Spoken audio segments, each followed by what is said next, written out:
And welcome to another episode of the In 90 Minutes podcast, a special season ending. Well, that's not a good way to say it.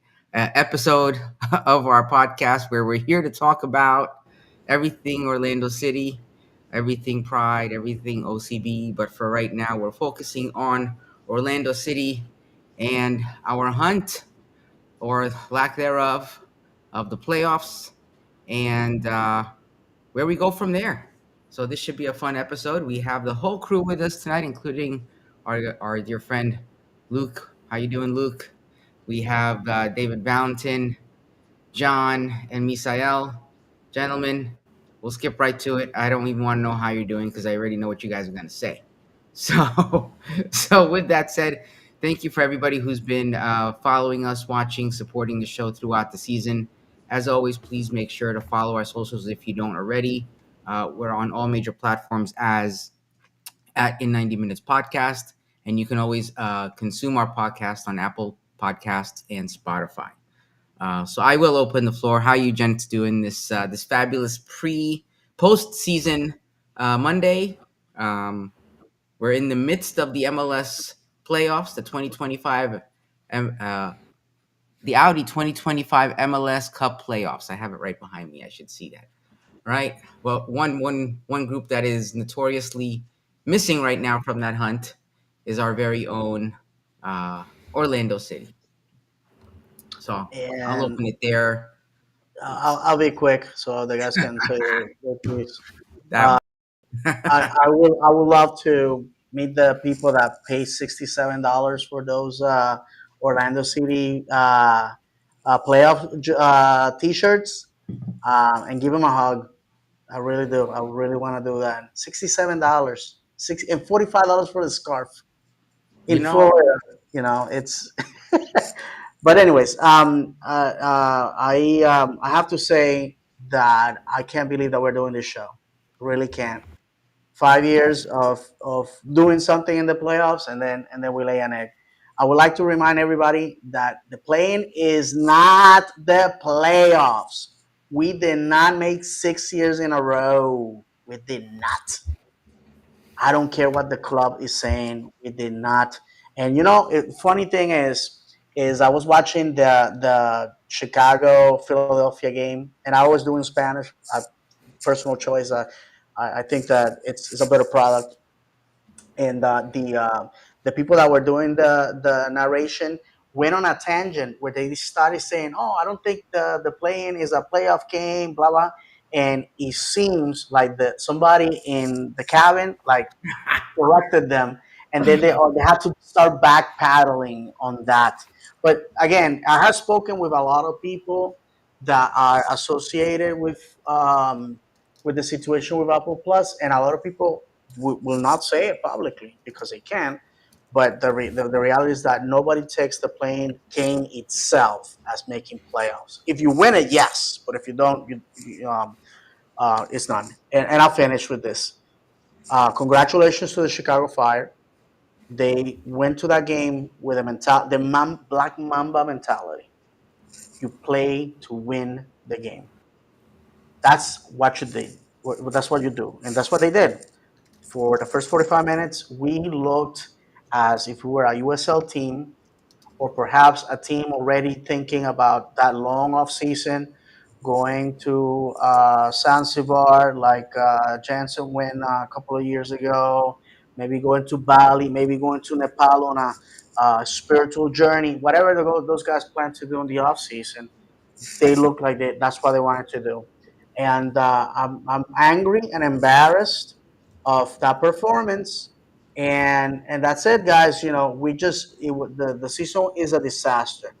We we failed to lift a trophy. We failed to gain something out of the season. Leagues Cup, we did not get a shot at a CONCACAF. Open Cup, we laid an egg at home to the eventual champion and a team that now is in the playoffs. And finally, a reminder to everybody that the league is so tight that only 1 point separated ninth from seventh. 1 point. Had we managed to get a point in those last 5 games, we probably would have been talking about something different. That said, I don't want people to think this is a good weekend, because the reality is that we fail to accomplish the mission, make playoffs and lift trophies. And football is an industry of results, guys. Yeah, I mean, the fact that Chicago couldn't even remotely fill what, 12, 15,000 person stadium, and what, the third or fourth biggest city in the United States, is that should be an embarrassment on that club. First off, and then two, the boys really showed that they were built to hunt. In hunting, you only want to take a shot if it's going to be a successful shot. And the first half, we didn't take one. So, really, really good, disciplined hunting there. Not wanting to waste a shot that may or may not have been a good one. Um, but in all seriousness, it was an embarrassment of a match. Yeah, we ended up scoring 2 goals late. Match was already over by that point. Just kind of a culmination of the season showed the concerns that this show stated early in the season that we were showing. Just complete lack of energy, lack of pride in the badge. Honestly, lack of pride in themselves individually. They weren't playing for each other. They weren't playing for themselves. They weren't playing for the coach. They weren't playing for the badge. Most of the players just looked like they were out there to collect a paycheck. There were a couple that obviously weren't. Obviously, I'm sure, Robin was playing a little bit injured, based on the fall he took, just really 11 days prior to that. Um, but just an absolute embarrassment. Zero shot. MLS website said 1 shot. I don't know where they got that from. Foot Mob said that it was 0 shots. I felt it was 0 shots in the first half. Absolutely just possession was dominated. We were chasing shadows. Just an embarrassing performance overall, and just something that, unfortunately was, like I said, a culmination of our worries throughout the season, and honestly one of the reasons why I canceled my season tickets, because I firmly believe that this club unfortunately wasn't going anywhere. I'm just glad it's over. By the way we were playing, I'm just honestly glad. No, I know it sounds bad. I know it sounds bad. I love my team, but the form we were in, I'm just glad. Just pull the plug. Just that's it. Just Yeah. let's start over. Yeah, I kind of, repeat that, kind of echo that the same way. I think it was just a culmination of what was going to happen. This is Yeah. the inevitable performance over the last 3 months on the back end of the season. This is what was going to happen.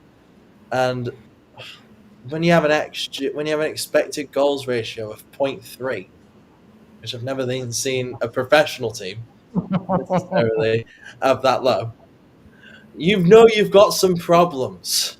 And all credit to Spicer in the game. That guy is fighting for his life. He is like the guy at the moment that's kind of still about, and not, he kind of just has a point to prove. So shout out to him. That's the only positive I think we can take out. And he actually, came on as a sub as well for, our favorite player, Angulo. um, Good, Luke. it was just, it was, again, I echo what everyone said. It was an embarrassment. It was pathetic. It was shambolic. It was disgusting. It was like, watching it as a fan, you think, what are you doing? And John, you got lucky, mate. You didn't renew. We renewed. I don't want to renew after that performance. Had I not renewed, We I might guarantee you even I would not contact be the renewing. ticket rep and say, we do not want to go to another game for the rest of the next season or have a season ticket. After that performance, then For you, that's what we deserve. That's what we're getting next season. Because it's not, it is the players, you're right. But the players play for guess who? They play for the fans, but they didn't look like they did they? They played for the man. They didn't look like they played for the manager, and that's what happened. They didn't play for the manager that game. And immediately when you lose the dressing room, I don't care how many cups you've won, I don't care how many years you've been at the club, I don't care if you've got a nickname, I don't care if you're like loved or anything like that. Once you lose the dressing room, you have to go. It is a mandatory thing. You lose the players, you lose your employees, basically the people who work for you. And if you're just there willy-nilly, just about, there's just no point. There's no point of being here anymore. It's almost like you're keeping a horse around, and like the horse is already dead. The horse is dead. The horse is dead, guys. So just let's get him gone. Like, don't tarnish his legacy even more than it has to. yeah, it's like somebody said last week. I think it may have been Jim. I could be wrong. Jim D may have said it. But do we? He basically asked the question: do we keep Poppy around long enough for him to become a villain? And I really feel like if we continue down the road we've been on the last 2 seasons, a very gradual decline. 23 we finished in second. Last year we finish in fourth by the skin of our teeth, and then this year we finish in ninth. We go into next year with the same decline that we've been seeing. We're bottom of the bottom of the whole league, not even just the East. Yeah. And it's not a good. The rock. Stop the Yeah. rock. The rock is already falling. You got to stop it.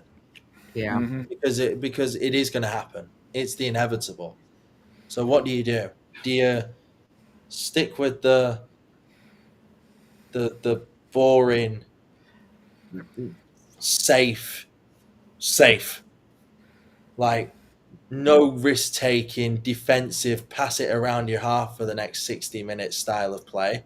Or do you change it, take a risk, and go for something more exciting? I know which one I would choose 7 days out of the week, 24 hours a day. It's a no-brainer. So Yeah, and you brought up Angulo. If that guy's in Jersey next year, it's an abomination. The way he's acted this year, the selfishness he's acted with. Almost every time he gets subbed off, he throws a hissy fit like he's a spoiled little brat, and he hasn't done anything for the club. Cool, you came in, you had a decent first year of your loan. We signed you on, a full contract. Spend way too much money on you because somehow he's a TAM player, and we sit there and sub him off because he's having an absolute stinker of a match, and he sits there and throws a hissy fit. yeah, he throws his toys out the pram. That's somebody, sometimes Orlando fans, I'm not on about us, but general Orlando fans, they look at the player as a person, but they'll ignore that, right? They'll ignore that sometimes. They'll say, oh, no, he's just passionate. No, he's selfish, he's greedy, he's disgusting, because that's the way he's out there just to play for himself. And it shows that. Immediately when he looks at the ball, he doesn't look for a pass. He looks to take on the man, and sometimes there's a better pass. Sometimes you can get it in the box, but he still chooses to take him on. Yeah, he's a winger, I get that, but sometimes I see avenues and I see ways that he can get the ball into better areas, and he never does it. And when he does, he just loses it. And what does David, that? You were muted, David. think David was We trying to can't hear talk. you, bud. But I'll continue with what Luke was saying. Just look how Marco comes off. Marco had no reason to be subbed off on Wednesday, in my opinion. The fact that he was subbed off for Muriel, who would rather do the salsa with the ball than put it in the back of the net, is ridiculous. And we saw very little difference on the pitch when Muriel came in. But look how he came off. You could tell he was upset, but he didn't sit there and kick the dugout and throw his water bottle and yelling at the coaches like Angulo was. And you saw him come off the pitch, and go and sit down. And it wasn't. It's been a thing this whole season, common with Angulo. It happened early on in the season. It happened midway through the season, and it happened in the season. He should never see the badge again. Even Yeah, it was like his, in my it was like, it opinion, was like his birthday, right? What's that? Wasn't like one game his birthday and he got subbed off and he snapped. Uh-huh. Yeah, Yeah. yeah. That No, we were he talking cost about he like he cost us. couldn't be like in the next. Yeah. But okay, so here's the thing, right? So I agree with you guys in a lot of this stuff. And I think the situation we're in right now is one that that match was probably the first time that I've seen the team, and I'm like, there's always a thought where we get to a point like this, and somehow or another we have a turnaround. And you're like, where have you been the last 7 matches? Because we've always had streaks like that. And honestly, part of me hoped for that at this match. I'm like, you know what? Not that I thought we were going to make it anywhere within the playoffs, because if you do, you obviously haven't been watching how we were playing. But it would have been nice to see us go out, if we were going to go out, not the way we did. But I'll also make this argument. The players are a result of what?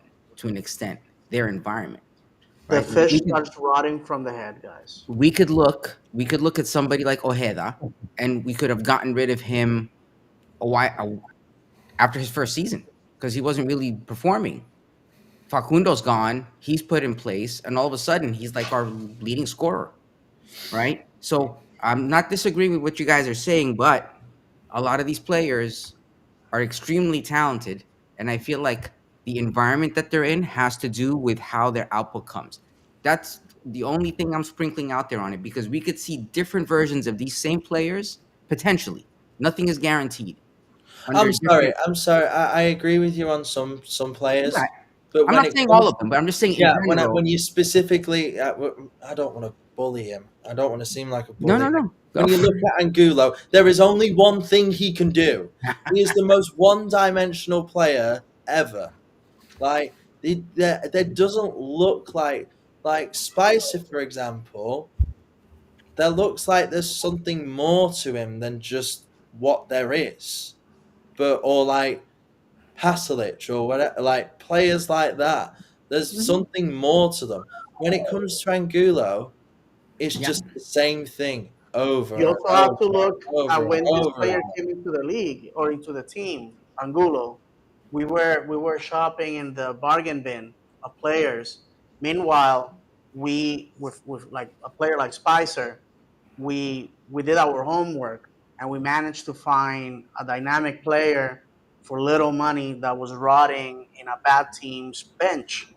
So to me, speaks volumes that the one and only goal that we scored against Chicago was from Spicer, a defender, a sub. What does that say about our attack?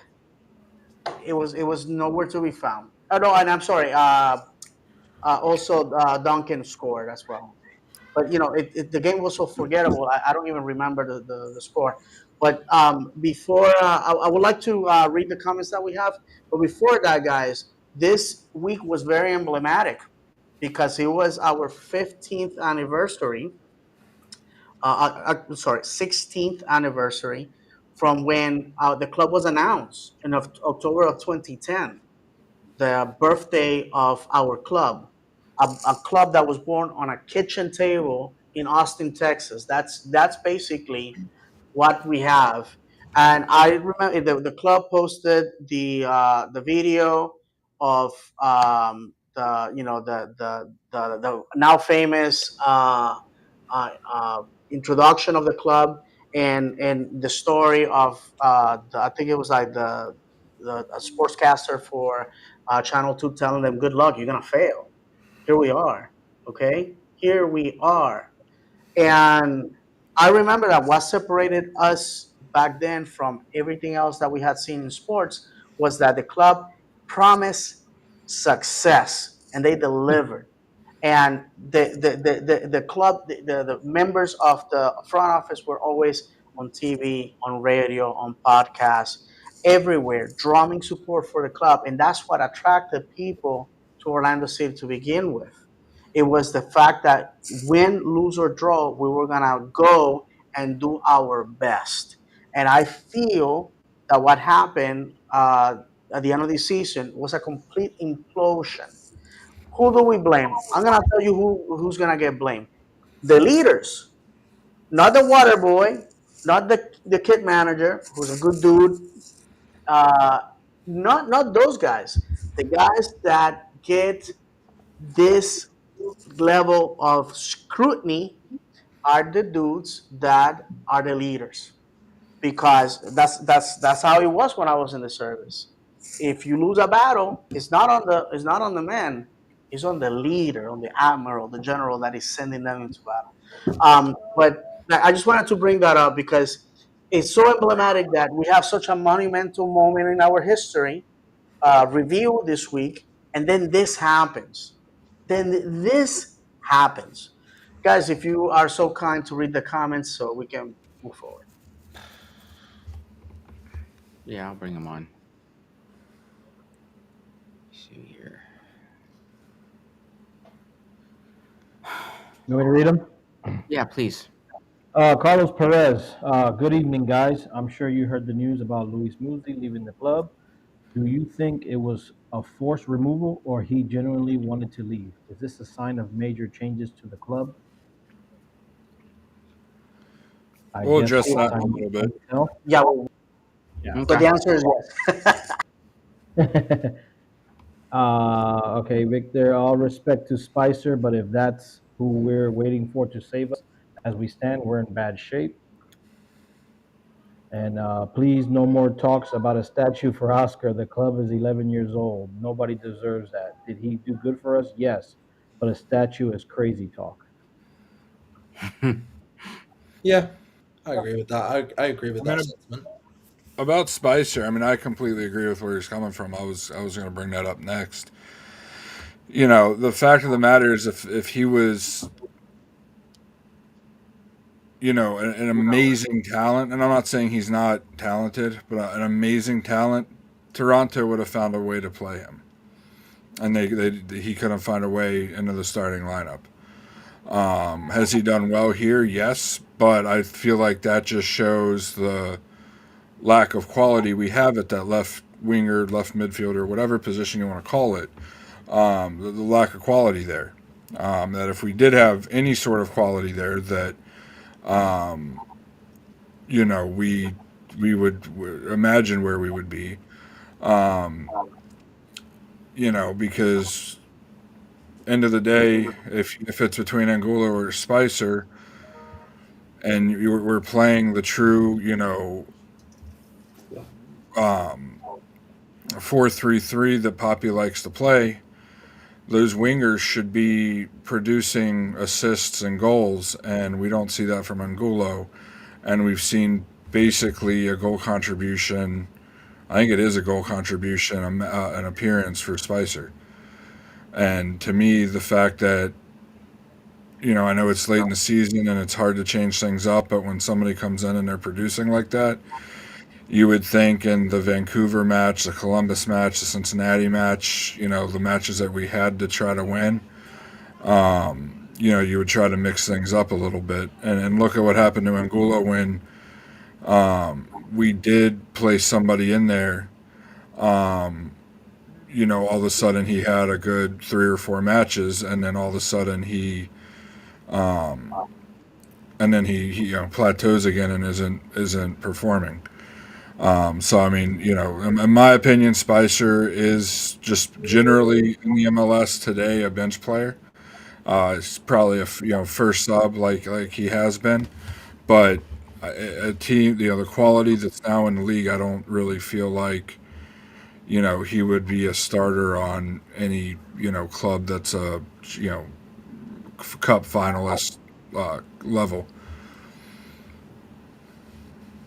Iron sharpens iron, and I believe that a player like Spicer can benefit from good managerial tutelage, and also from playing with partners that can elevate his game.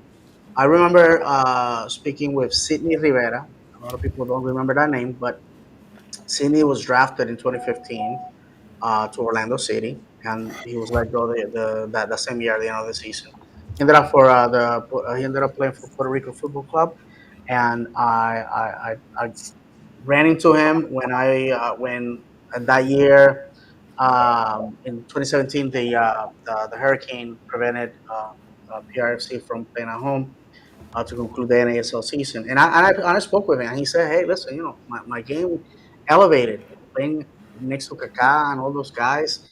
The fact of the matter is that when a player plays next to players of that caliber, that rubs off. In fact, it cuts the fat because the players that can keep up, they have to be let go. So I feel that while Spicer is not gonna be our next DP, he brings something that we are lacking: commitment, passion, and the ability to find a way to win. And unfortunately, we are not having that at the moment. The fact that a kid, because he's a kid, a young man that was riding the bench in Toronto, a Toronto that beat us, by the way, beat us, okay? Beat us, a team that had nothing to play for. Dog walked us like it was the dog show, the AKC championships. Guess what, guys? We got first in show. We probably got some crackers and a bowl of cold water for our efforts. Insane! What just happened, guys? I think you're right. I think it's just there's so many performances like that one sums up the season. It just does. It just sums up the season. A game you should be winning, but you don't win. You don't put it to bed. You don't even, to be honest, you get passed off the pitch. Like I haven't seen a lot of performances like that where it's not that they have looked so good. It's we made them look that good. We play good on our day. We make it a challenging game. We make it a competitive game, and we possibly even win that game. You just don't know. But when you not even turn up, when you get to that point where I said when I was watching the game, when does Orlando kick off? Because we haven't kicked off yet, apparently. Said I'm still waiting for them to kick off because that game, I don't know who was playing, but that wasn't the team that I pay a season ticket for. That was somebody else. It was. It was somebody else that game because that's how I felt. I felt, well, my team didn't turn up, so why should I show up to games? Why should I pay money to go see that if they don't turn up? It's embarrassing. But look, you say that, and David can back me up because him and I, have been here since the start. How many times the last 3 seasons since we started this show have we said, did the players forget to, get off the bus that there was a match that, kicked off at 7:30? I Yeah, feel like it was at least once a month we said that throughout the last three like seasons. it's like kick off. It's like what time does it's like what time do we expect them? It's like what time we know they kick off. What time do they want to kick off? Because they might kick off at 7:30, but they might never turn up. They might not get their Lion Nation point attendance bonus. Because they don't bloody turn up. That's for a fact, but we do. Listen, 7:30 is when kickoff is. In the hearts of the players, where victories are born, that fire should be lit the second they went to bed the night before. You know, It should be before that. It should be always. It should but be. check I this out. can't wait to play the next game. Look, check this out. If we're playing at home, which by the way we had a disastrous home record, and I'm gonna look for it in a minute. The fact is that these guys slept in their homes. They took out their dogs for a walk that morning. They, they did everything while the other guys had to probably cross the continent and had to do a lot of different things. And yet we surrendered points at home. By the way, our home record was 8-5-4, and our away record was 6-4-7. Insane, insane. Now, what was the record of the supporter shield winners that last night defeated the Chicago Fire on PKs? 12-1-4. 12-1-4. And that wasn't even the best. Charlotte had 13-3-1. Can I drop Friends. a word for you? Can I Yeah, drop a brother. word? This sums it up in one word: ambition. Our club is in a state at the moment where there's no ambition. There's no ambition to get better. They're just happy with where they are. Making the playoffs, which they didn't. Let's just so we failed again. So our streak is now done. There's no ambition. We are now at a point, at a crossroads, where something has to happen because the ambition is gone. Fact. The ambition is That's gone. the reason. That's the reason why we sell $67 T-shirts to the fans. The next, That's our here's ambition. the idea, Orlando City front office: get a T-shirt that says "It's okay to be okay," because that's what the happy clappers want. That's why they don't like this show, guys. That's why they don't like this show, because you know what? We come here and we give it to you straight. This is the state of our club right now. Now, if you want the smoke merchants and you want the people that want to put you to bed, I go ahead, guys, because I'm gonna look for something that failed in my DM that will send a lightning bolt to you guys. But I mean, I feel like the state of complacency for the season, anyway, definitely started back in July when Ricardo made the statement that we're shooting for top four. I don't understand how the, you know, ultimate leader, the GM, director of football operations, can sit there and say the goal is top four when you're sitting at that point in a position where you still could have won the Shield. Yeah. To me, the goal should always, even if you're out of it, you should still play like you're trying to win the Shield. And that's the point. And you say that, and we'll bounce off of each other here. That's the point, is that even if you're not really in it, but you're still in it as a person, as a football fan, and as a PR person, a person in media, and like a face in the media, your correct answer is always, we're going to go win the damn thing. Not, we're going to shoot for top four. Not, we're going to get into the playoffs. We're going to win the whole damn thing. Because this club's at a point now, where it should be, especially with the amount of teams that are in make the playoffs every year, that the playoffs should just be a given. That should be just like opening day for us. It comes every year and it's not that big of a deal. The goal should be is to win the Shield, win the MLS Cup, win the US Open Cup, win Nations League, win CONCACAF, all of those things. Not this, let's get top four, let's go into the League's Cup and just get a CONCACAF Champions Cup spot. That we're beyond just qualifying at this point. And John, It's not even I'm sorry, go ahead, Luke. It's not even that. It's the fact that that's every club's expectation. From Colorado to San Diego to us.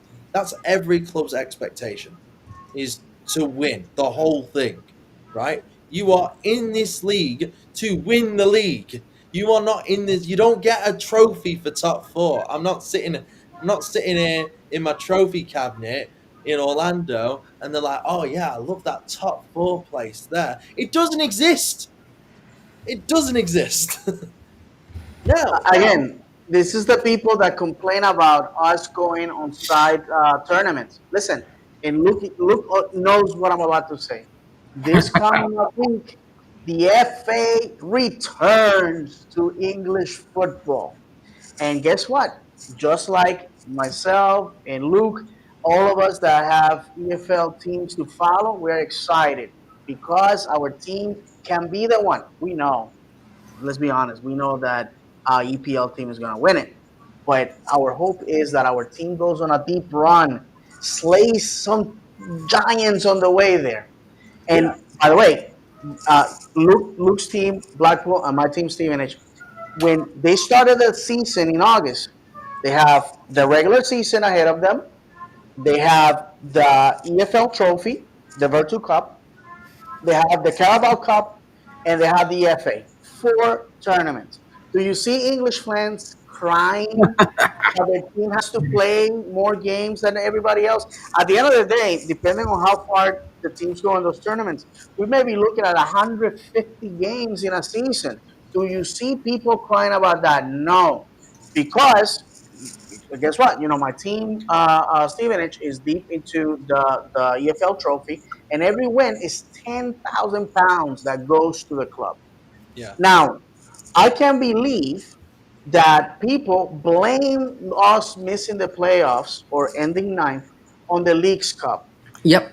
Oh, they should have just gave up on that. Open Cup, we already won it as if we had a scorecard where we are like, But you Check it off the change, list. check it off the list. Dude, you gotta win every game. but you're But like, again, so go ahead. so that's the funny thing about it, and you tie it back to real life, right? This is their jobs. These they're employees of the club. They're players, and you have a bad day at work, you may or may not or may get sacked, and or fired, and these players get paid millions, possibly hundreds of thousands, that millions. Most of our players are on 1 million a year now. I would like to say, to play football.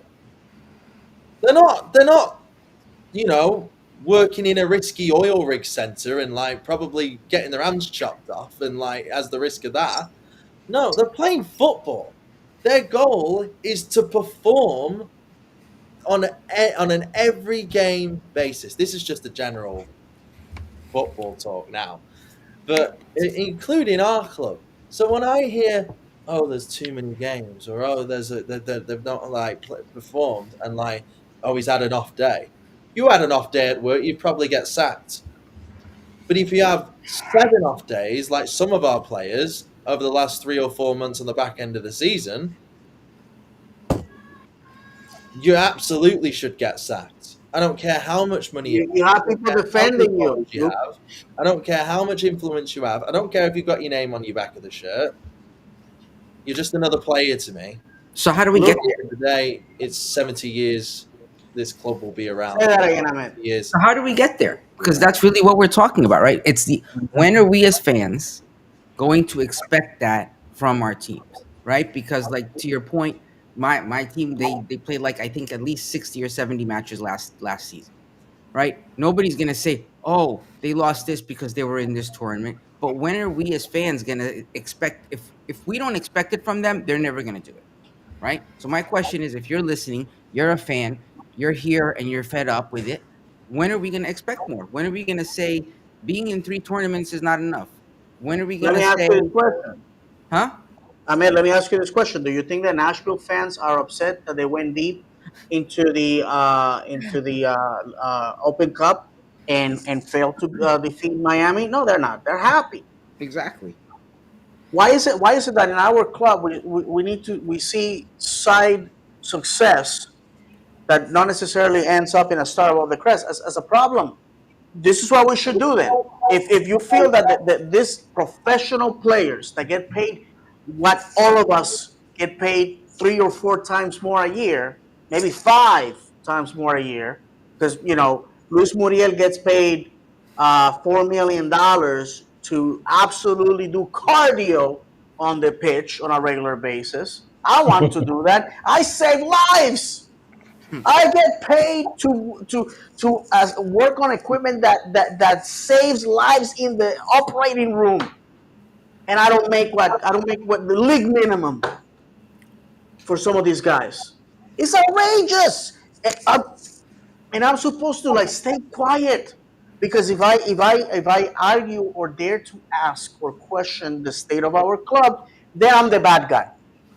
Then I need to be attacked. I need to be silenced. I need to be silenced. No, Yeah, you're not a real fan, man. Don't say that. exactly. I'm not a real fan. I Well, don't. he's not a real fan because he's not a member of one of the official supporter groups. You Oh know, yeah, that also, by the way. let's not That- go, let's yeah, not go yeah, down that rabbit hole right now. Hold And on.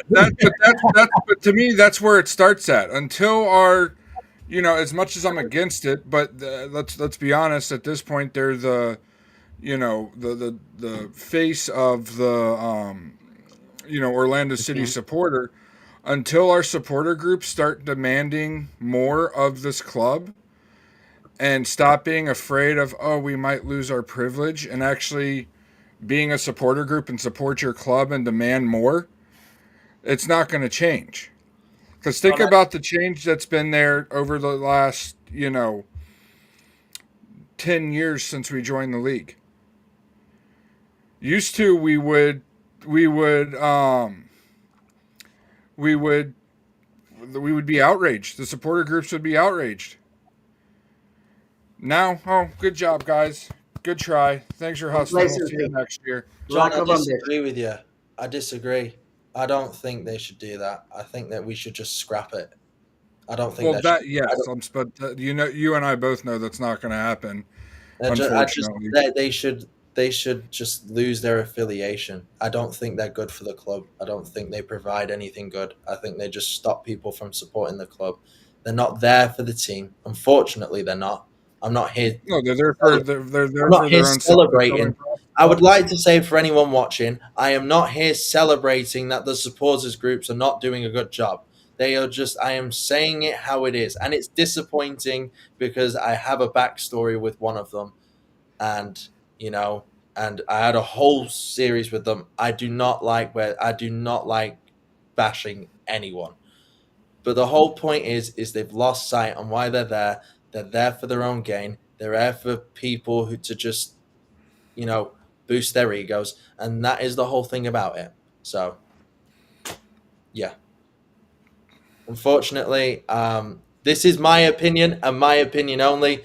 They don't share my opinion. This is just my opinion on. I'm not tying you guys to this. This is just my opinion on my own. No, it's all. We send fire down range, and whoever gets hit gets hit.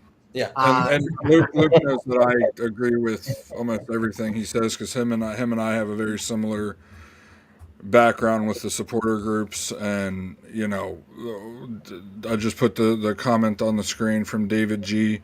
About the supporter group should make a statement saying it's not acceptable, and that's kind of what I was saying to I start agree. it. But unfortunately, they won't because They they're should. Yeah, but just they like won't. other podcasts and other shows that are out there. They're afraid that if they say something negative about the club, say anything about what to change the status quo, that they'll lose the privilege that they've gained by just sitting there and being a cheerleader for the club and not a supporter. A And supporter speaking is of there privileges, to demand more, to demand greatness out of their club, not sit there and be a cheerleader. Yeah. and speaking of privileges, And just saying just a little bit here. Just saying that I use this ideology because over the last 2 years, because it has been 2 years since I've got banned from the supporters group now. It's the quote is, my support is better than your support, not we are all supporters. It's my support is better than your support, which shouldn't be the ideology. We are all fans. I don't care if you sit in section 120, stand in section 23. You can be in the prawn cocktail brigade. Yeah, I do bash the prawn cocktail brigade, by the way, but they do buy a ticket. They are there and they do have a right to be there. Shout out to anyone that is in there because I can't afford it. That's for a fact. But if you've bought a ticket, you've bought a ticket, and you have the right to be there. And no support, no person is better than them because you're there to support the team. And talking about that, I got a DM from somebody that will remain nameless, and this person was asking me about what happened last week when we spoke about the unconfirmed rumor that the reason why Marco Pasalic wanted to leave was because there was disagreements between the player and the staff, and that there's favoritism and some situations within the management and the players where some people are basically favored versus the others. And what we said simply was, if the allegations are true, then that's sad because a toxic environment is going to be pushing away a great player that is leaving simply because he doesn't feel welcome. And this person says, after I responded to his comments, don't worry, everything is fine. I'm just letting you know there was a big panic. And talking about some people that attacked our podcast and yours truly because of the things that we say, he is not relevant in this context, similar to certain journalists who are paid by the club to maintain the status quo. Listen, this is the beauty of our show. We are paying customers. We are fans. We're friends. We're fans. We, with the exception of Luke, we're all fathers.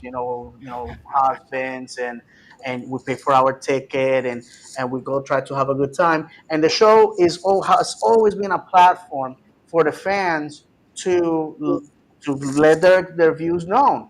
We don't exclude anybody. Yet people say, I know that tell people, oh, don't listen to those guys, don't watch that because they're all negative, they're all angry. Well, there was a time where perhaps I managed my emotions in an incorrect way because when you are attacked for having an opinion and then mistreated, it hurts my feelings. I have to say that I'm human. But I have learned that yelling and screaming and shaking my hands like a maniac doesn't achieve anything if the person receiving the message doesn't want to change. In Spanish, we say that there's no worse patient than the one that does not want to be healed. And I'm gonna use another English proverb: you can drag a horse to water, you can't force him to drink. And that, my friends, unfortunately, has been the situation. Today, in segue, we received the news that Luis Musi is no longer with the club and that the position of GM is open. From in 90 Minutes podcast and all the contributors to our podcast, I want to say thank you to Luis for all his contributions, for his passion for the club, and his vision. I had the pleasure to meet Luis. Luis is a little bit more of an introvert person and a very serious individual. His passion for the club was well. And I have to say that when he got here, we were a pile of rubble, and he leaves us a temple waiting for MLS Cup to arrive. And I have to say that the game of football, the industry of football, is about results. He says that he's leaving because he wants to. I don't know. We never probably know. What if maybe the club asked him or he left in his own accord? Regardless, he leaves us in a better place. And for that, we should give him our thank yous and our respect. It takes a lot to throw yourself out there and receive the comments, the complaints of thousands of fans on a weekly basis based on your decisions. The decisions were made based on the budget that we had, the decisions were made based on the needs that we had, and the decisions were made on what he thought was the best route to go. Some decisions, like everything, like you and me, were correct, some were not. Whoever comes to take his place, it has big shoes to fill. And we are moving forward, hoping that we are going to lift a trophy next season. Like we always say, managers and players come and go, the supporter remains. Luis Musi has placed his brick on the wall, on the foundation of our club. And one day, when our ownership decides to open as a museum to host our history, host our silverware, host our magic moments, Luis Musi's name is going to be there. So, Luis, thank you. Every time I met you, you were kind and respectful. And I just want to say that our clubbing is a better place thanks to your efforts. But now it's time to dream. Now it's time to for everybody that is going to be taking over, for them to meet the expectations of the fan base. I believe, without a doubt, and yes, it's gonna sound like I'm blowing my own horn here, podcasts like ours and our friends at Orlando Lions Den, we have kept the flame alive because we have never sold to the interest. Our opinions have no strings attached. And we have said this many, many, many, many times. The day we have to say propaganda for the club just to get a free press pass to sit in the booth, that day we close shop because it's never going to be about what the fan, what the supporter believes. The fact of the matter, my friends, is we can all disagree, and I understand that I'm not well liked by some people. That some people dislike me because of my political views. Some people dislike me because of my religious views. Some people dislike me because of my ethnicity and background. I can't help you because of that. We all support Orlando City. So you know what? Let's concentrate on what we agree on. The Orlando City needs to win and lift the trophy. Therefore, let this offseason be a time of cleansing, shake hands and sing kumbaya. So in 2026 we can be a united front as we go and wrestle, victory from the jaws of defeat. I will finish with that, and I would like to see what you guys think about Yeah, I mean, I'll kick it off first. You look at when Moosey started. He began the job as direct sporting director and GM in 2018. So that that trophy in 2021 is truly his. He, I believe, helped bring in Janssen, helped bring in Pedro, brought in Nani, brought in Facundo, brought in players that are you know icons of the club to this point. Um, his service to the club, we're grateful for. But that being said, I personally have always believed that him and Oscar Pereira were a package deal once Poppy came in. And I just feel like, Moosey leaving, whether he was forced out by ownership or did it on his own accord, according to Tom Bogert, it was on his own accord, had supposedly nothing to do with results. You know how that goes with press releases and stuff sometimes.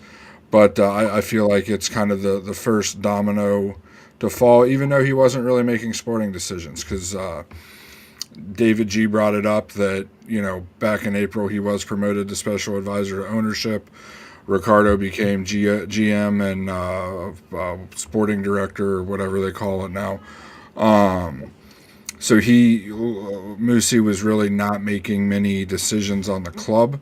One of his very last things to do was to give Poppy the extension, and then it was like No. extension. A couple weeks later, the promotions were announced for Musi and Ricardo. So I feel like Musi's kind of the first domino to fall, and a lot of dominoes that are about to fall here the next 3 months.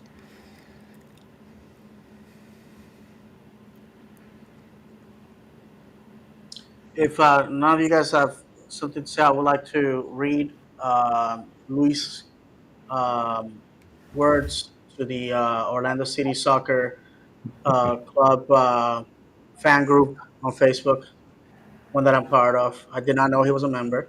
So, Luis, I apologize if you read my ramblings. He says closing cycles is a natural part of life, and I agree. Today, I close another one in my professional journey. After 7 seasons with Orlando City, I leave the club and the Wilf Group with a sense of accomplishment and deep gratitude. please find full open letter in the attached image. And, and he explains basically, I invite everyone to read it. He basically lists all the accomplishments and all the things that were done in his tenure. And again, Luis, thank you very much for everything that you have done. I think when cycle comes at the end in the club, people feel that this person is leaving, and they feel sad. But the reality is that for every cycle we have players and managers, and when they leave us in a better place. And the idea is that we continue to move forward and get better. So if you guys have anything else to add. No, I agree with you. Thanking him for what he did for the club, and it's just one of those things where, obviously, like you said, we'll never know if it truly is just him leaving or if he got let go. Um, and also, there's things that I always say that it's above our pay grade, where who knows what else maybe he could have done. We don't know what really goes on in the offices, what they're telling him, what his budget is, what he can or cannot do. I tried to give some of those people, a little bit of benefit of the doubt, because there are things that happen that we don't know about, um, and it's out of their control. If they have a certain budget, the Wilfs, when he was the GM, I mean, that's all he can do, and that's all he can do.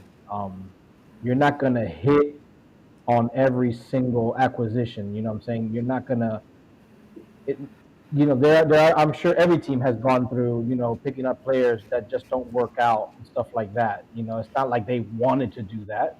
They tried, and it is what it is. I just hope that he is leaving on his own accord, and that he didn't, um, get fired for whatever reasons. And his future looks bright. Absolutely. Luke has to go. So, Luke, Yeah, before you say your final words, I want to say thank you, my friend, for no joining problem. us. You have brought a different perspective, and from all of us, we want to say thank you. No problem. I'll see you guys soon, definitely. I just had something pop up. It was my professor, yeah, and I'm meeting. He wants to talk to me. It was like an emergency because I'm actually going to DC in a few weeks for the school. So All I'm right. sorry about that, but you guys have a great one. Thanks, No Luke. worries, Luke. Thank you. We need to have a better season, definitely. A lot of changes in the off season. All right. Have a good one. Bye bye. All right, brother. Be safe.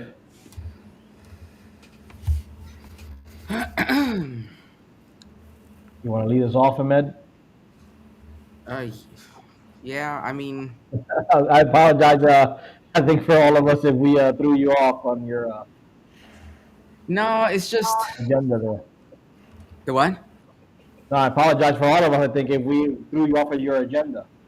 No, no, no, no, no, not at all. I mean, Don't worry, Miss your brother just put us back on track with his comment. There you go. Okay, And yeah, he did. I see that. yeah, and the answer is that we will have shows if news break out. Otherwise, I mean, there's a lot of things that are going to happen. The draft, new signings. This is probably the longest postseason we've had since 2020 or 2019, I should say. So new territory for us. let me ask you, when do you guys think we're gonna hear?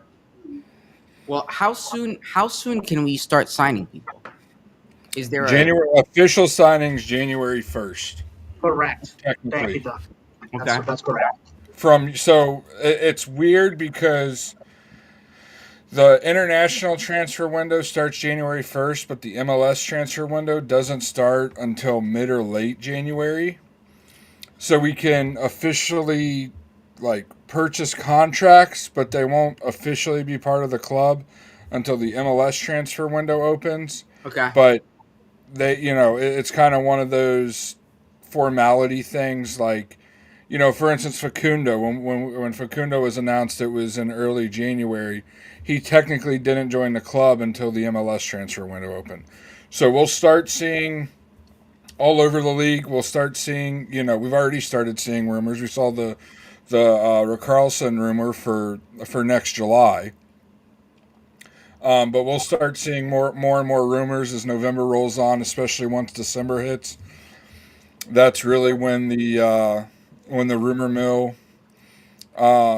starts to get going Yeah. is once December hits. Well, the reason I'm Uh, asking is because if that's the case, when do you guys think we'll start hearing about changes? If there's Well, gonna change, if I the mean, because season, we're historically we are on the tail end of all of that stuff, right? So regardless of what you think is gonna happen, whether Oscar is gonna stay or whether Oscar is not gonna stay or whether what other changes are gonna be made, we're historically not the first people to make changes. Personally, if you're gonna be making a change or not for manager, you need to let the fans know right now. Yeah. So the rumor mill can be squashed, and people can start concentrating on thinking about next season, not And- what's going to happen yeah. next week.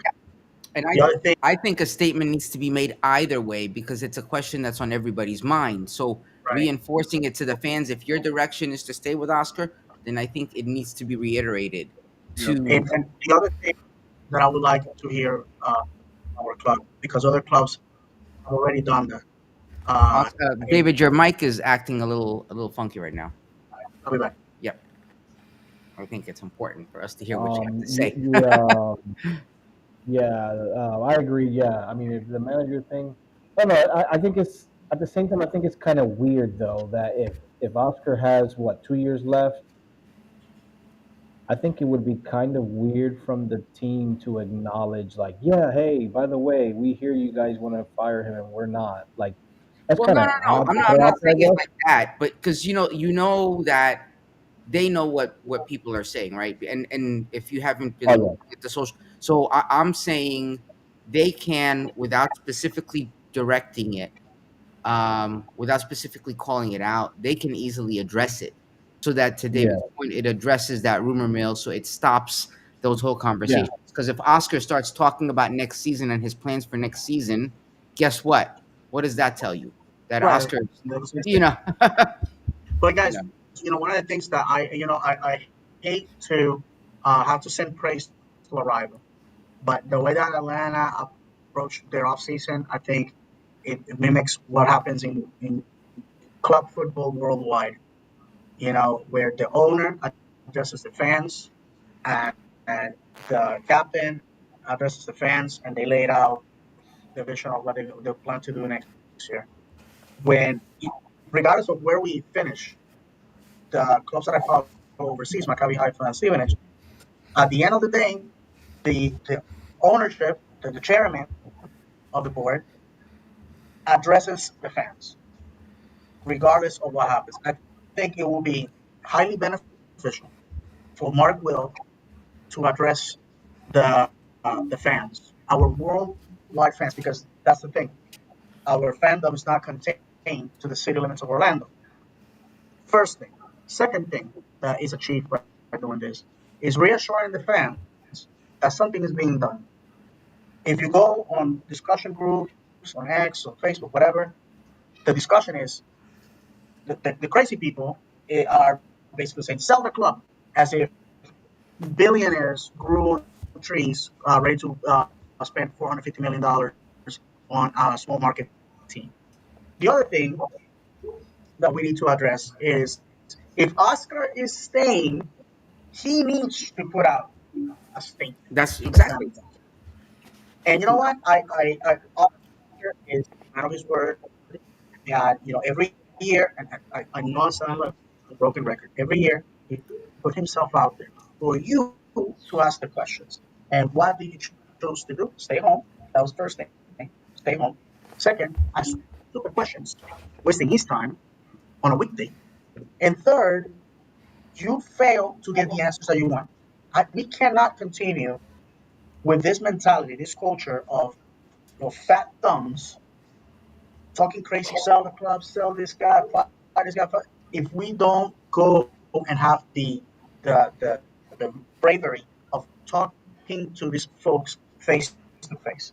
And last, I feel, Ricardo, if you're watching, I feel that Ricardo Moreira needs to also make a statement.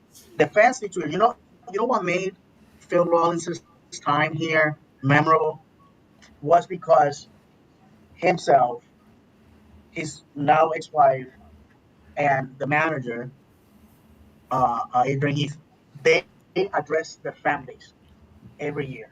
They went out there. They said, "Hey, this happened, that happened, whatever." Yes, during the USL era, it was all gravy. It was all success, success, success.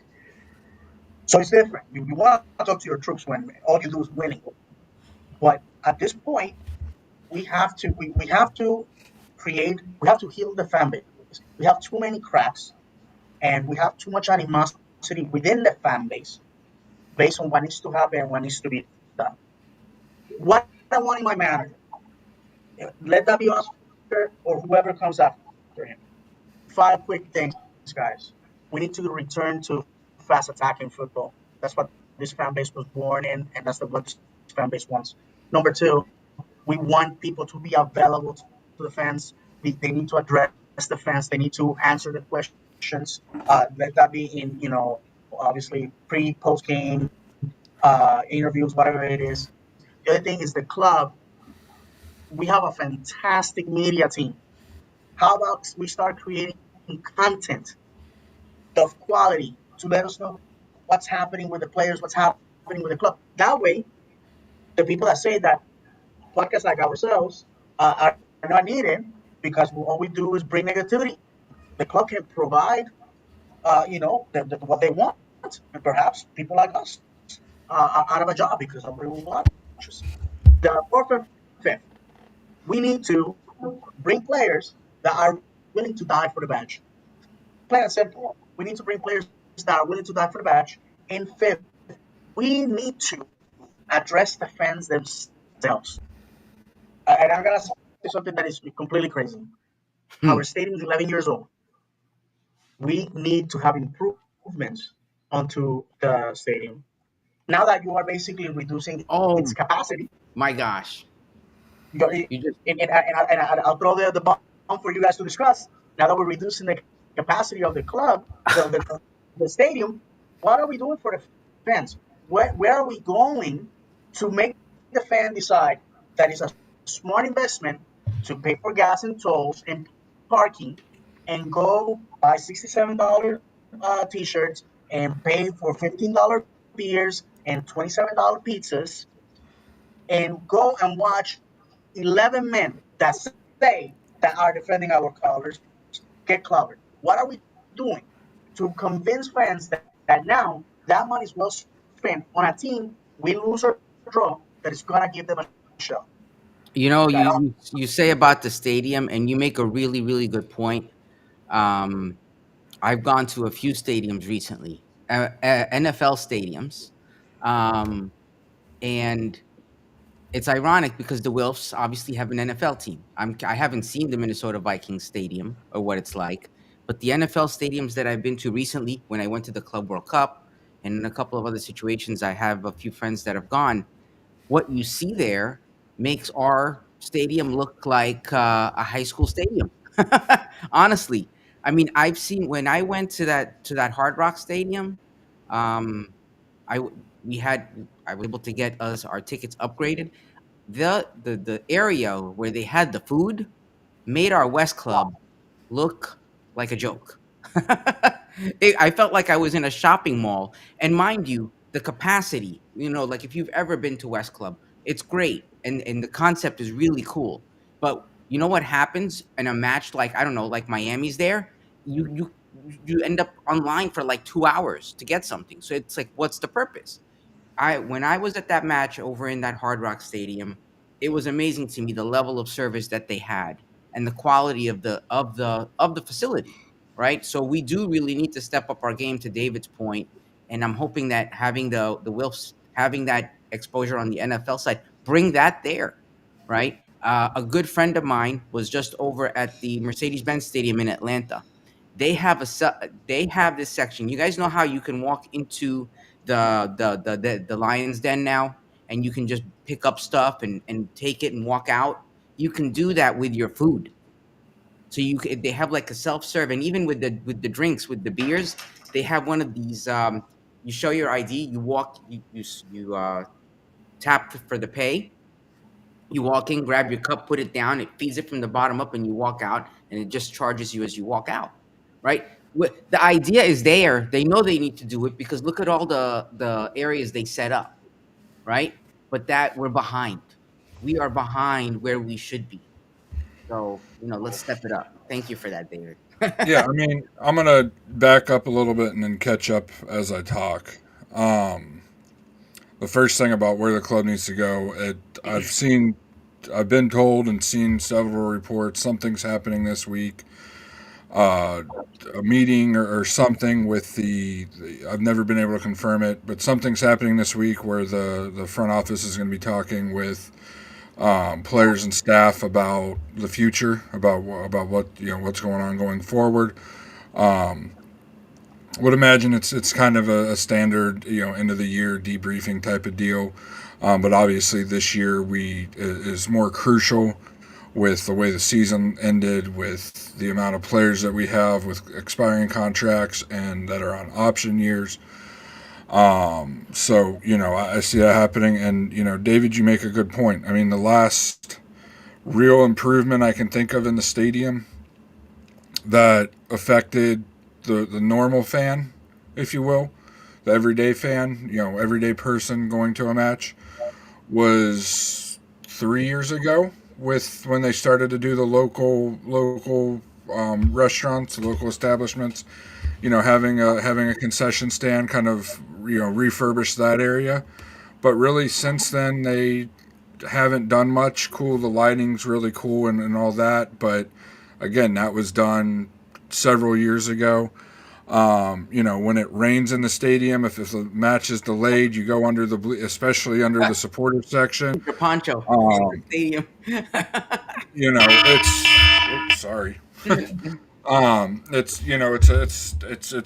It's embarrassing how much that stadium leaks now. Um, and to go on with that, with the rain delay, with the weather delays, they need to do something to increase the airflow in the concourses, especially the main concourse down below. Down below the seats, because it's pathetic. Miss Isle and I were talking. Which match was that had the really long rain delay back in was that September? Oh yeah, brother, that was in August.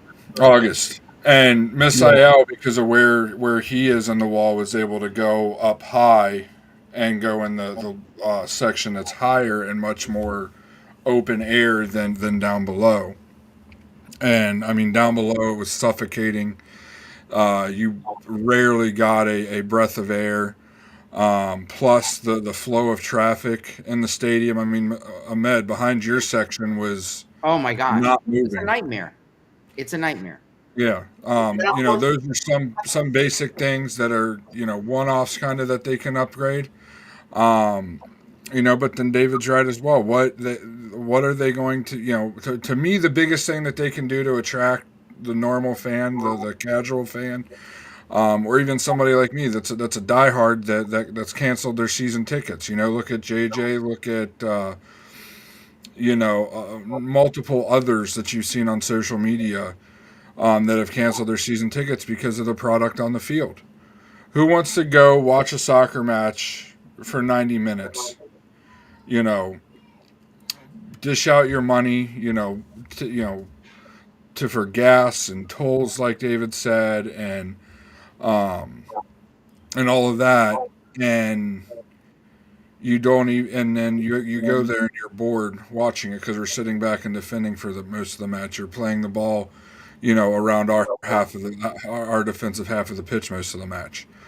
The one thing 2 years ago, I don't remember the club at this point, but the Brazilian club we played in the preseason, where they opened the match up for fans. Fluminense, thank you. Was and I brought it up because David was in the supporter section with me. I brought it up to David. One thing they did is when they attacked, You know, they got a shot. They got some sort of shot or half chance out of their attack when they had possession. When we had possession, we'd play around with the ball in our own half, pass it back and forth between our center backs. You know, maybe get it up the wing a little bit and then have to pass it backwards. And it was, it's just two different styles of play. Um, an attacking, a better, more fast paced attack would be, is more attractive. Obviously, it has to be something that will be competitive with the way the league is now, which is a faster attacking style of play. Um, and the next, and like David said, players that'll die for the badge. It's one thing when Inchy was here that you never questioned was if the players were there for the badge and there for each other and there for their coach. You never questioned it. As bad as his teams were at points, you never questioned that. I remember, was it Chicago we played at home? It was a rain delay match. We went down to, I believe it was 9 men, came out with a draw. I believe it was against Chicago. Yes, yes, it was in Chicago, and the red cards were Antonino Chirino and Rafa Santos. Yeah. So, if that happened with this year's Oh, Rafa team, Ramos, I'm sorry. if that happened with this year's team, it would have been a blowout for the other side. We just, I feel that way. I'm sure everybody else feels that way. And then, so we need to bring that intensity back, that love for the club back, starting with the manager. I feel like Ricardo has that in his words. His actions are yet to be seen. This is his first off season. But it's really something that starts from the top down with the general manager and feeds through the manager and to the players. Well, let me rephrase it. It starts with the fans and supporters and goes to the general manager, and then from the general manager it goes down to the manager to the players. Um, and so, I mean, does anybody else have anything to add? We can move on to what's going on with the contract situations Now, one quick that are thing before expiring here in about a month. one quick thing before we go there, John. Seconds. If you guys remember what started the juggernaut Orlando City success story was when Jared Dillon came in and had those focus groups where people were basically where I felt I was in an AA meeting where they're pouring out their smoke. And what came out of that was improvements to the stadium, improvements to game day experience, improvements on the way we recruited, and somehow we fell off the rails after that. But I would love for the club to address that in the offseason. Allow the fans an outlet so they can tell you how they feel. If you don't want to get us together, that's fine. Send us like a something we can write and you can read because it's critical for the organization to know where the fans stand right now. Sorry, go ahead. Yeah, David, your microphone, at least on my end, is kind of going in and out. I think what David was saying Yeah. was kind of a end of year survey to be sent out to the fans. Is that nod your head, yes or no, David? If that's what you were saying, yeah, to be sent out to the fans, and not the fluffy, what was your experience at the stadium like? What can we approve and actually let the fans let their voices be heard. And another thing that was brought up, that Miss Isle brought up first, I believe it was last Tuesday. Um, Miss Isle, you can take over on this too, but the one of the MLS clubs released the open letter to their supporters about the failure of a season. Oh yeah, that was Atlanta United. After they let their manager go, they made a statement apologizing to the fans for the season, um, acknowledging that it was a failure and they know what the expectations are and they didn't meet those. And they sent a nice letter out. As much as we hate Atlanta, it is what it is. They sent a nice letter out to their fans, which I wish we would have received, and just a thank you, and that's it. Um, acknowledging that they know that the season was a failure, It's good to hear. It lessens the blow, I think, a little more. And even Miguel Almiron also posted apologizing, saying that they're going to come back better next season, that they know that the season was a failure. Our best player on this team hasn't said anything, hasn't said a word. He didn't. He doesn't seem like he's said a word for the past few games out there. It's it's embarrassing, and it just seems like they don't care. And to what David was saying, I was talking about this with my brother the other day about just that is I feel like the team has lost that spark, that love, that those little things to bring in there. And I get it, the hustle from the USL to get into MLS is a big part of that. You're doing all those extra little things because you were trying to get, into the MLS. But it's always, that saying, don't forget where you came from. And, don't forget those little things that made the fans fall in love, like David always says, with the meet and greets, and they've been doing it a little more here and there. Um, some of those are during the week when people are working, but I guess that's a discussion for another day. But at least they're trying a little bit with that. The stadium, yes, I'm in the wall just like John, and when I'm walking along the wall outside of it, just at least pressure wash the thing. It's white paint. It looks black, dirty. Like I always say, like at least pressure wash this thing. Like clean it up. But yeah, I just think it's that spark. He has John said, yeah, go the ahead. flags that they have that spell out Orlando. When's the Mhm. last time those were replaced? Yeah, I say that all the time. I'm like, man, the flags. Like when my side of the wall, when I look towards the left, and there's signs all along the wall, like Publix or whatever. Those things are all faded. They were once purple, now they're like white because the sun, beat them up. And okay, I get that the sun does that, but come on, man, replace it. Like I know it might be a little thing that has nothing to do with wins or losses, but just like it just doesn't look like they care. Like it's like what's happening here? Yeah, they just need to find that spark back. I feel like just remember why you got how you got there. And they need to remember that it's not, at least to me, and I'm sure I know David feels the same way. That stadium is, is sacred ground. It's not just a stadium to me, you know. Hmm. And really, to all of us, we all four of us have been supporters of the club for quite some time. But you know, David and I specifically, David even more so. He's been around a year longer than me.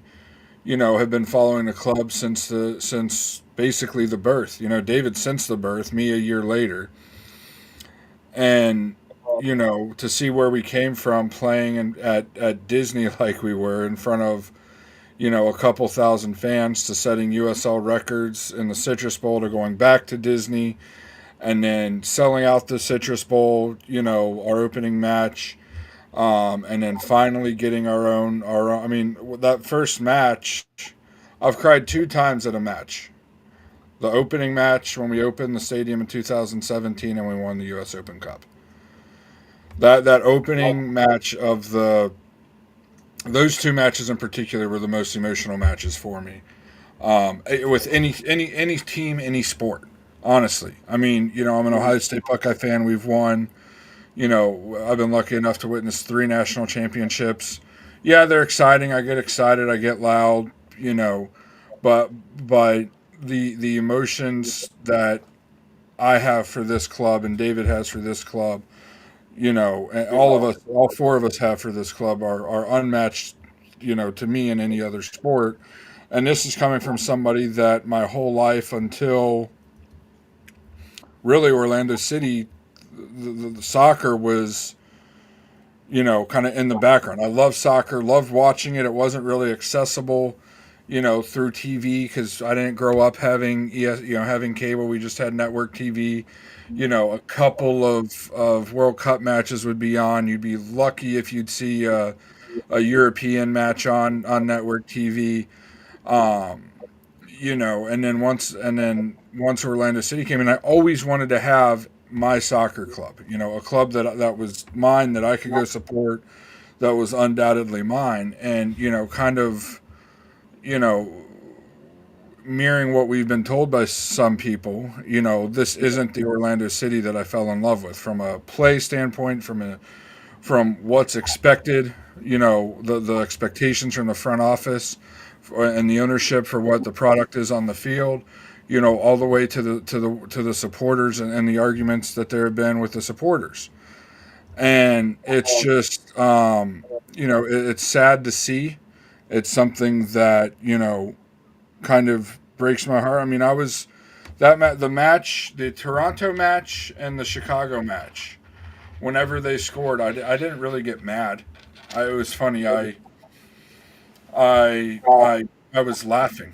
It was almost a hysterical laugh because it was what was expected. Unfortunately, it was not expected, anticipated, and the fact that it's gotten to that point, it's sad to see. And at this time, I do trust Ricardo and hope Ricardo makes the correct decisions. Listen, if Poppy is here next year and we win MLS Cup, I'll be as happy, if not happier, than any Orlando City fan.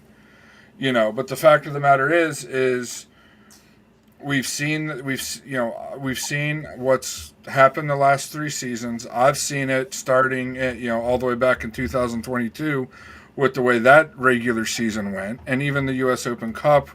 Take out who we played in the final, we were lucky to make it to the semifinal because it was 3 draws, and then we blew out Chicago, and then we played a team that 5 other MLS teams were supposed to beat and couldn't, and we finally took care of it.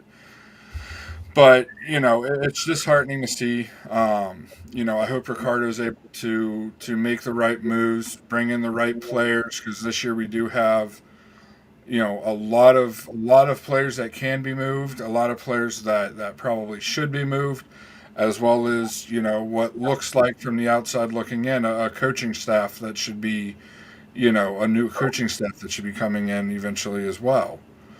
Are you guys ready to move into the contract talk?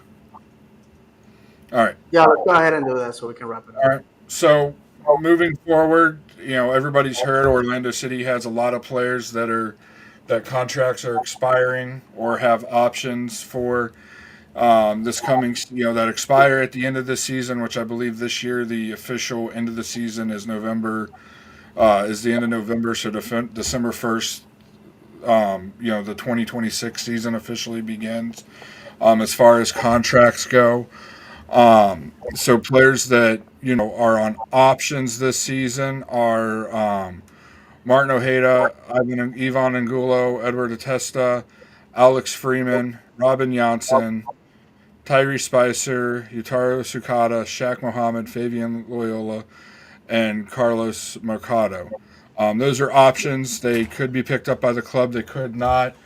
And then expiring contracts, which in my opinion is most of these players, if not all these players, aren't going to be back. Cesar Araujo, Wilder Cartagena, Pedro Gallese, and Kyle Smith. Personally, I see. Unfortunately, I like Araujo. He can be kind of a hothead, but I think he's one of the most crucial players we have on the team. He does the little things very well. Recoveries. I love and think it's hilarious how well he picks up a foul with a player coming in behind him. I think Cartagena, unfortunately, might be gone. I know he's coming off of an injury, but he's getting up there in age. Pedro Gallese, been an outstanding goalkeeper. I think this year kind of showed that, Mother Nature, age is catching up with him slowly but surely. And then Kyle Smith, as much as I like Kyle Smith and think he is an extremely serviceable, versatile player, unfortunately, I just feel like the league's kind of, passed up the level that he plays at. I think if he went to a USL team, he would be, extremely successful as a fullback or a center defensive midfielder. I just feel like that there's, that his roster spot could be used better somewhere else. Um, and then, as far as the players that have options, I hope Angulo's isn't picked up. I don't think they should renew with Tuesta. Freeman, I believe. No, he hasn't signed a new contract. So yeah, Freeman should obviously be picked up. Um, the other. I'm going to skip Janssen for a minute. The other players: Spicer, Sukato, Loyola, and Mikado, and Mohammed. I think they'll pick up. Most of those guys outside of Spicer have been Orlando City B players. Especially Sukato and Loyola, I think should be picked up. They're still relatively young. But I feel like Loyola, especially 2026, would kind of be his make or break year. He's been with Orlando City B for I think 3 seasons now, maybe two, maybe only two, but definitely maybe definitely 2 seasons. And he hasn't shown that he has what it takes to be consistently on the first team.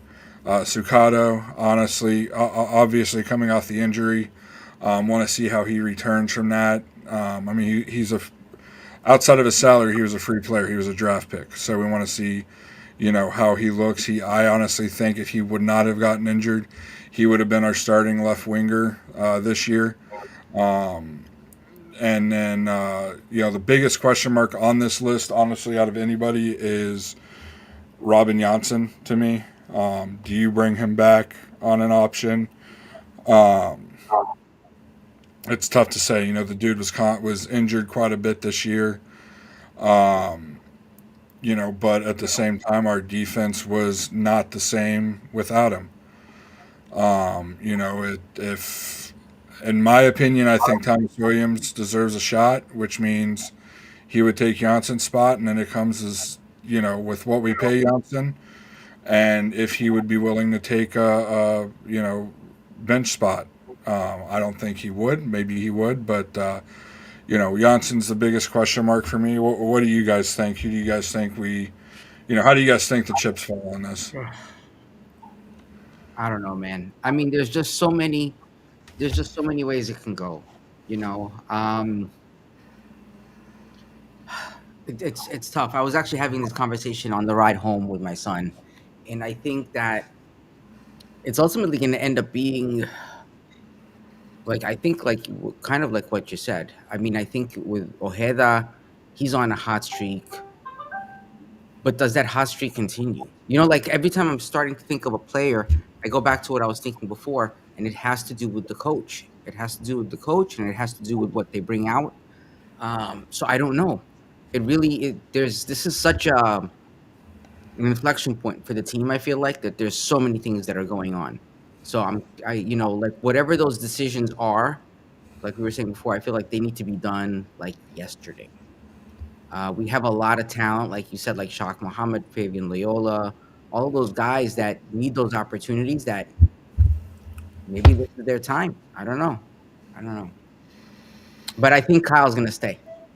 I think if Poppy remains the manager, Kyle remains. I think if Poppy's not I think that's honestly what makes or breaks Kyle renewing. If Poppy's Yeah, here, if Poppy's not here. yeah. I mean, we've had so many. A lot of this we'll call them staples like Janssen and Pedro and even Schlegel, right? Yeah, All these guys that have been there, they're the players that even if you're a casual fan, they're the ones you recognize because you've seen them for years. But when is it time, right? When it's tough. It's tough because you have good games and you have bad games. So it's like finding that balance, but it's also about sending them off in the right way. You know what I mean? Like sending them off at the right time, and giving them that right send off. It's never I fun. think and I go back to Jim D. What Jim D. said last week. Again, if it wasn't Jim D. and somebody else, I apologize. I'm pretty sure it was about keeping Poppy here to be the villain. Do we keep Pedro here another year or two and he becomes Joe Bendick the second and become a right. villain? But that's true. Great analogy, by the way, John. Great comparison because, Joe Bendick here was a hero, failed to be a villain, and his life after Orlando City has been of being a backup. And unfortunately, I have to say, if you're gonna make a managerial change, you will never get a better opportunity than now, where you can clear the deck and then allow the new manager to make the changes that he needs. I have to say this: Philadelphia let go of a manager that got them a supporter shield and a manager that have been there for a long time. And in one season, they're supporter shield winners again, and they may be the champions. I want to remind people that when we are discussing a possible managerial change, we are not saying that because we dislike the staff. In fact, I met them all personally. I think they're fantastic people. But it's about winning, and perhaps it's time to try a different vision. If we are to keep Oscar, then um, the reality is that we may have another season like this because Oscar all of a sudden is not going to, uh, you know, jump in the waters of Lake Minnetonka and get purified. Oscar is not going to go on a trek through the Himalayas to talk to some monk that is going to give him wisdom. The fact of the matter is that Oscar is who he is as a manager, like him or hate him, and new players are gonna play his style, his system.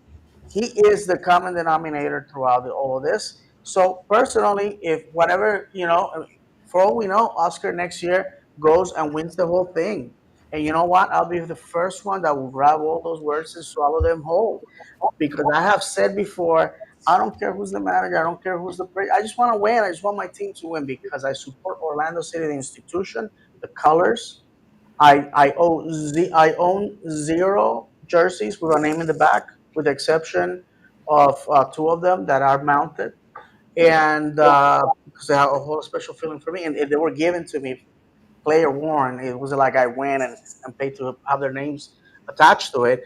So the fact is that the badge is always everything for me. I David, you know bring that up a great point. Is this podcast is in a very strange. We've been in a strange area where we say all this stuff's going to happen, hoping that we're proven wrong. I mean, how many times has somebody give an opinion and Uh, hope they're proved wrong? We hope if Poppy stays here, are we is it going to be irritating? Yes, but we hope we're wrong. We hope that the decision was the right decision, and we're wrong because we're just a bunch of buffoons that don't have a retirement because we there's follow people soccer. John, there's people that depend on this team winning games to pay their mortgage. So I hope that those people make the right decisions. Because you know what? If Orlando City wins or loses, it doesn't affect my bottom line, it doesn't affect my paycheck. I get angry for an hour or two, but then after that, I am reminded that I got three wonderful kids and a beautiful wife, and that I'm working with my dream job, and that I have my health. The fact, guys, is whatever happens moving forward, we are hoping that is for the better. I have seen my overseas clubs be in this same exact position. People make the right decisions, and next thing you know, it's party time in the world. So, with that said, I'm away. I'm in a hotel. I'm actually in Fort Lauderdale, dying to go home. And I just want to leave the fans with these words is that following in a football club, no matter what it is or what happens, is always peaks and valleys. And it's not, if you come to football thinking it's transactional, I pay money, you give me wins. I got news for you. That's not the case. This is a relationship where you give everything you have, your money, your time, your affection, your support, and you may leave empty handed. Okay, this is, the club is an abstract object that doesn't know that you are there, doesn't care if you are or not. It just exists. What gives life to a football club is the people in the terraces, in the stands. Anything, if anything, the pandemic proved to us is that without the fans, is only 22 men kicking a ball. That's all it is. It's a game. It's entertainment. So first I want to thank John and Misael and Amen and Luke for sharing the microphone with me this year. It has been on a personal level. It has been a very challenging year. I started a new job, and we adopted Ivy. So it has been very challenging. This club has given me friends here and overseas. I want to send my love to our friends too, whose team Bradford City played Orlando City. Stevenage this past weekend to a 1-1 draw, and he was telling me that he was treated very nicely over there by the fans of Stevenage, and he can't wait to come and catch Orlando City in person in the spring. So, again, we have friends over there, we have friends here. So all this happens because of the existence of Orlando City, and we want Orlando City to win. Last, I was supposed to record yesterday with our good friend Taylor Williams from Orlando City, UK. I had some problems on my end that we couldn't do that. So next Sunday, early in the morning for me, we're gonna be recording that, and his thoughts about the season. I believe Dan, our good friend Dan Berch, is not gonna be able to make it because he's on holiday out in Italy, and also I intend to have Spanish review of the season with a person that I am not free to say right now, but if you've known me for a long time, you know who that person is. And so that way we can give some info to our friends and followers outside in Latin America. Uh, Guys, not the season that we wanted, not the way we wanted to go out, but we gotta be like the Phoenix. The beauty of sports is that there's always next year. And I want to thank everybody that watched us live, that will watch this video later, will listen to us. You're the reason why we are here. So thank you very much for that. We do this. We make $0 with 0 cents. In fact, this costs us money. And why do we do it? Because we love Orlando City. And I always said, as long as my mom is watching and two of you guys, we're gonna continue doing this. So thank you very much, guys. Final words. Yeah, David, you brought up about the fans and giving time, money, emotion, all that. So Wednesday, and I meant to bring this up earlier, but it just never had a chance to bring it up. Wednesday, I was watching the match with my son, who's 3 years old, by the way. Loves Orlando City, lives, breathes, the club. Still thinks Facundo Torres is coming back to play for Orlando City. That's the first player that he learned. Um, and we were watching the match, and then all of a sudden he disappears.